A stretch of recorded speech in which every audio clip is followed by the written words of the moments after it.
नमस्कार साथियों, स्वागत है आप सभी का आपकी अपने YouTube चैनल GK के भंडारा पर। साथियों, आज के इस वीडियो में यूपी पुलिस भर्ती परीक्षा में पूछे जाने वाली हिंदी के टॉप 38 प्रश्नों का ये प्रैक्टिस सेट लेकर के आऊँ। साथियों, मैं आपको ये वही प्रश्न कर रहा हूँ जो सीधे आपको इस बार यूपी पुलिस भर्ती परीक्षा में सीधे देखने को मिलने वाले। और ये वो प्रश्न, अगर आपने इन प्रश्नों को कर लिया तो आप पड़ोसियों के दिल पर छेद करने वाले, क्योंकि जो पड़ोसी आपसे कहते हैं ना कि आपसे कुछ नहीं हो पाएगा, तो इस भर्ती में आपको उनको करके दिखाना है। तो साथ ही इस प्रैक्टिस सेट को आप लोग शुरू से लेकर के एंड तक पूरा करिएगा। और आपको ये प्रैक्टिस सेट पसंद आए तो वीडियो को आप लाइक, कमेंट और चैनल को सब्सक्राइब करना ना भूलें। और इस प्रैक्टिस सेट को आप अपने सभी दोस्तों के पास जरूर शेयर कर देना। तो फिर चलिए शुरू करते हैं।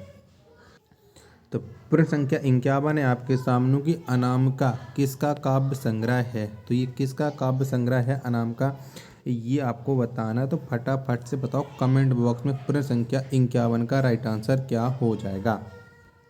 तो जो अनामिका है ये सूर्यकांत त्रिपाठी निराला का काव्य संग्रह है। तो 51 का जो राइट आंसर होगा वो ऑप्शन संख्या ए इसका राइट आंसर हो जाएगा।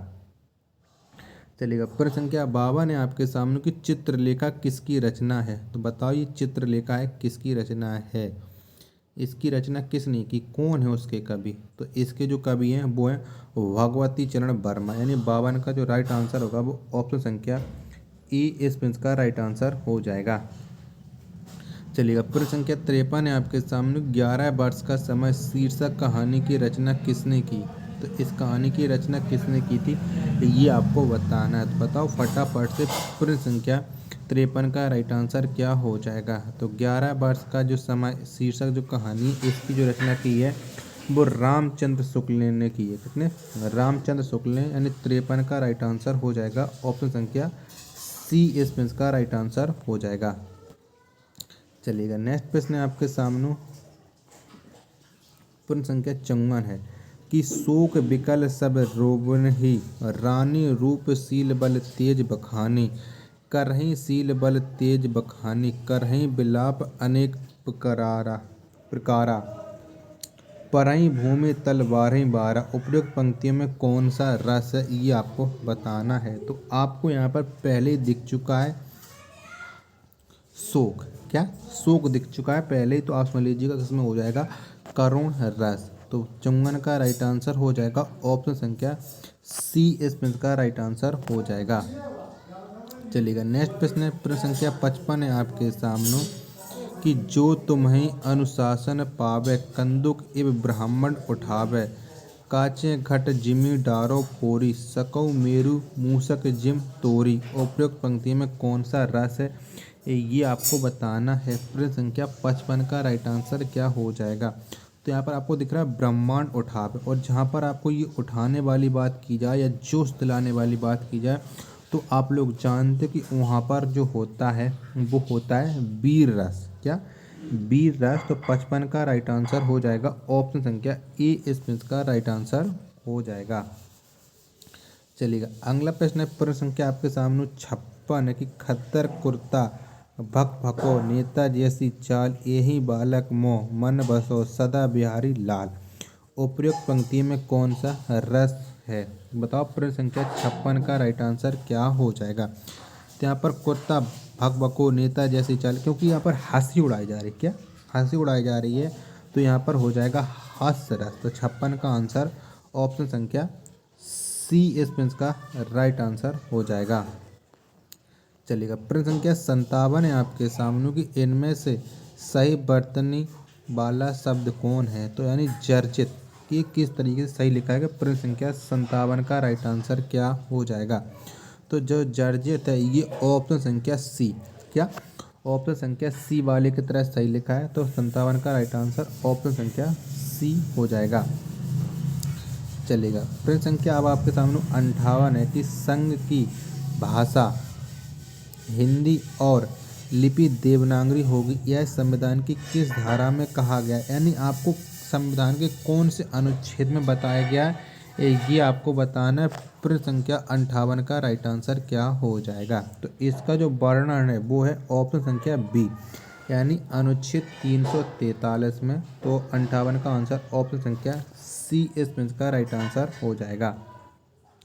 चलिएगा, प्रश्न संख्या 59 है आपके सामने कि आकाशगंगा का पर्यायवाची है। तो बताओ इनमें से कौन सा हो जाएगा आकाशगंगा का पर्यायवाची। प्रश्न संख्या 59 का राइट आंसर क्या हो जाएगा।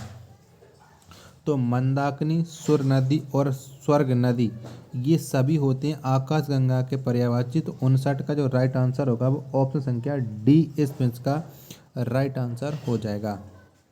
अगला प्रश्न प्रश्न संख्या 60 है आपके सामने कि धन को व्यर्थ ही खर्च करने वाला होता है। तो इसका जो अनेक शब्दों के लिए एक शब्द होता है वो क्या हो जाएगा कि धन को व्यर्थ ही खर्च करने वाला। तो उसके लिए जो एक शब्द होता है वो होता है अपव्यय।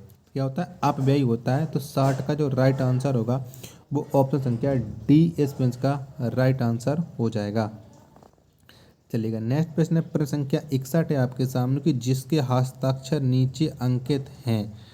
बताओ उसके लिए एक शब्द क्या हो जाता है जिसके हस्ताक्षर नीचे अंकित होते हैं।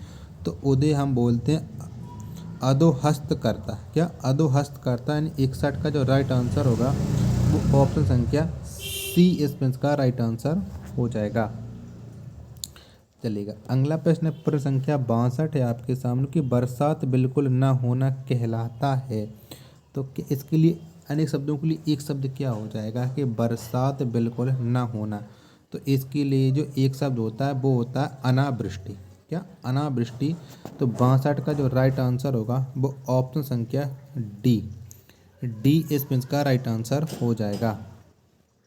चलिएगा, प्रश्न संख्या 63 है आपके सामने कि उज्ज्वल में उपसर्ग बताइए। तो बताओ प्रश्न संख्या 63 का राइट आंसर क्या हो जाएगा।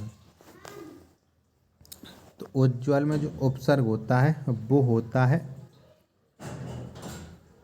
उत उपसर्ग। क्या? उत। तो 63 का राइट आंसर हो जाएगा ऑप्शन संख्या ई इसमें का राइट आंसर हो जाएगा।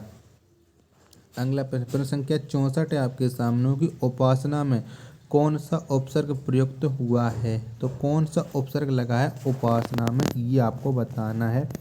प्रश्न संख्या 64 का राइट आंसर क्या हो जाएगा। तो उपासना में लगा है उप उपसर्ग। क्या?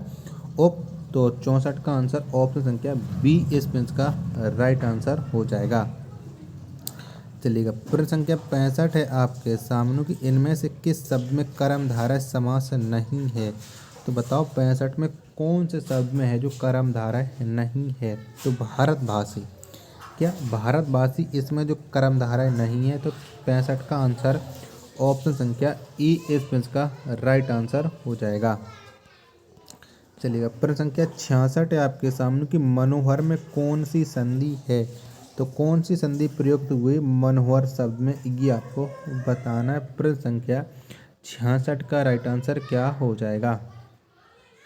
तो आप जानते कि जब मनोहर का हम संधि विकसित करते हैं तो वो होता है मनहा प्लस हर।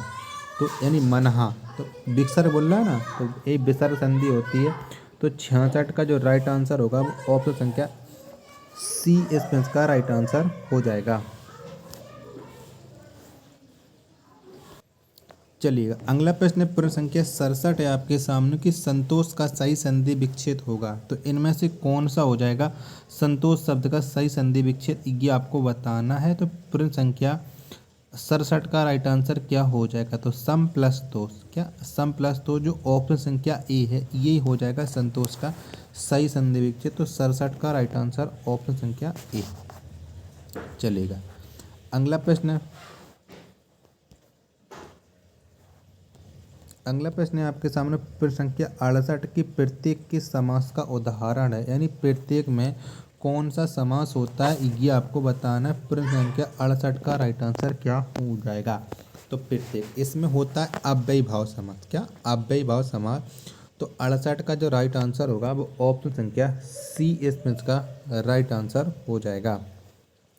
चलिए, अगला प्रश्न है प्रश्न संख्या 69 के त्रिभुज में कौन सा समास है। तो कौन सा समास हो जाएगा त्रिभुज शब्द में।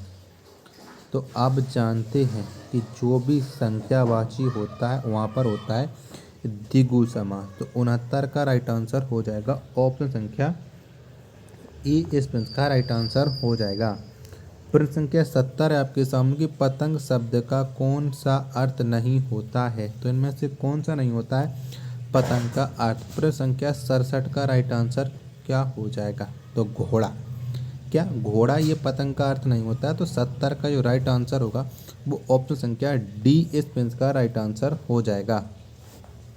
चलिएगा प्रश्न संख्या 71 है आपके सामने कि निम्न में से कौन सा शब्द घोड़ा का पर्यायवाची नहीं है। तो बताओ प्रश्न संख्या 71 का राइट आंसर क्या हो जाएगा। तो यहाँ पर करीबार। क्या करीबार ये घोड़ा का पर्यायवाची नहीं होता है। प्रश्न संख्या 71 का राइट आंसर हो जाएगा ऑप्शन संख्या डी इसका राइट आंसर हो जाएगा।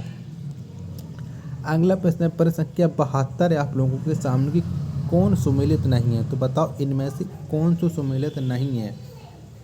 एक तरफ शब्द और एक तरफ विलोम। प्रश्न संख्या 72 का राइट आंसर क्या हो जाएगा।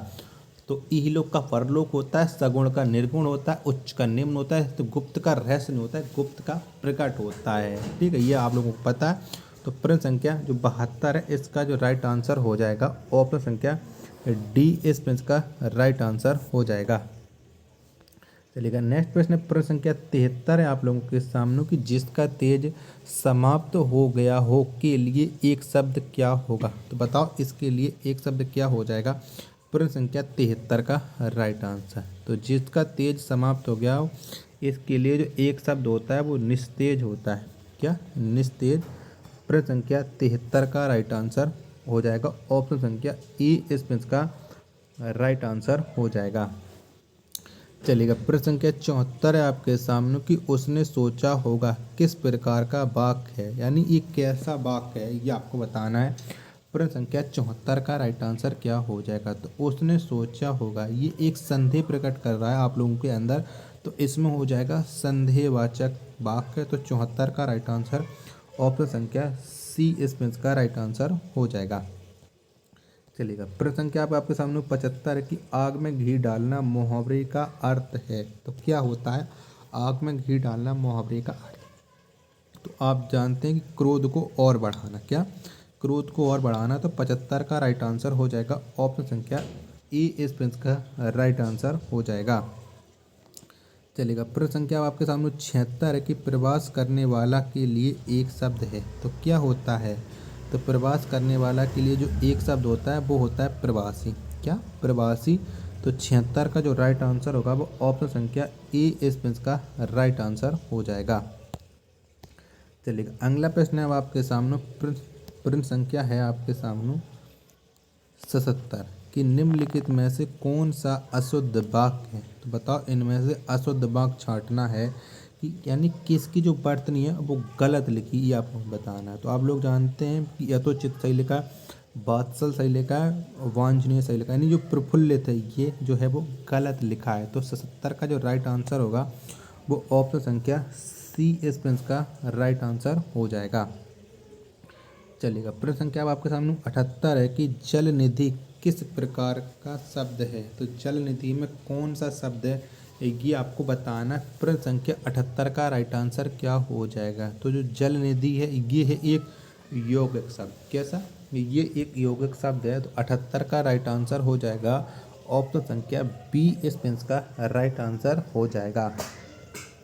चलेगा नेक्स्ट प्रश्न है आपके सामने प्रश्न संख्या 79 है कि निम्नलिखित में से कौन सा शब्द वर्तनी के आधार पर शुद्ध है, यानी इनमें से किसकी जो वर्तनी है वो शुद्ध लिखिए। प्रश्न संख्या 79 का राइट आंसर क्या हो जाएगा। तो अनुकूल।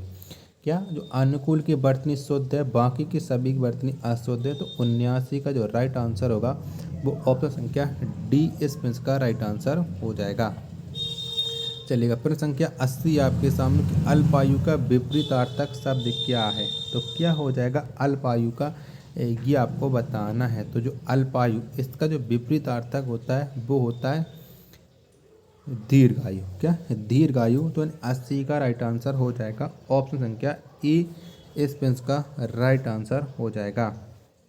चलिए अगला प्रश्न आपके सामने प्रश्न संख्या है 81 के प्राण का विपरीतार्थक शब्द क्या है। तो बताओ प्रश्न संख्या 81 का राइट आंसर क्या हो जाएगा, यानी प्राण का विलोम शब्द। तो आप जानते कि जो प्राण का जो विपरीतार्थक शब्द होता है वो निष्प्राण होता है, यानी 81 का जो राइट आंसर होगा वो ऑप्शन संख्या डी इसमें इसका राइट आंसर हो जाएगा। चलिएगा, प्रश्न संख्या 82 आपके सामने कि निम्नलिखित शब्दों में कौन एक पुर्तगाली शब्द है। तो बताओ इनमें से कौन सा पुर्तगाली शब्द है। प्रश्न संख्या 82 का राइट आंसर क्या हो जाएगा। तो पिस्तौल, क्या पिस्तौल जो शब्द है ये एक पुर्तगाली शब्द है। 82 का राइट आंसर हो जाएगा ऑप्शन संख्या ए इसमें का राइट आंसर हो जाएगा। चलिए, प्रश्न संख्या 83 है कि आपके सामने की सजाना क्रिया से भाववाचक संज्ञा बनेगी। तो कौन सी संज्ञा बनेगी सजाना से, ये आप लोगों को बताना है। तो सजाना से बनता है सजावट। तो 83 का जो राइट आंसर होगा वो ऑप्शन संख्या बी इसमें का राइट आंसर हो जाएगा।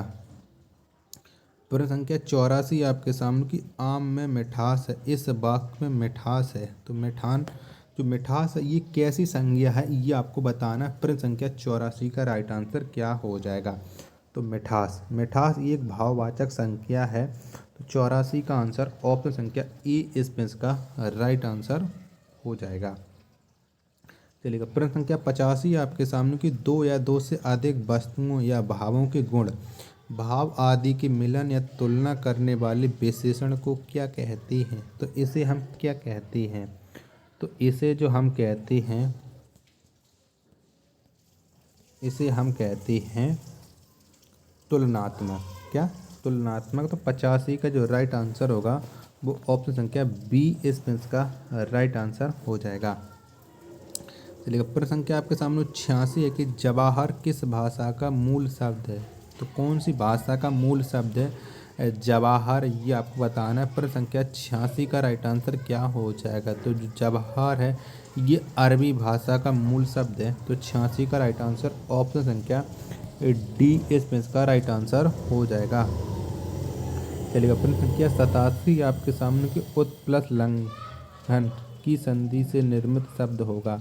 तो कौन सा शब्द बनेगा। तो इससे जो शब्द बनता है वो बनता है उल्लंघन। क्या उल्लंघन।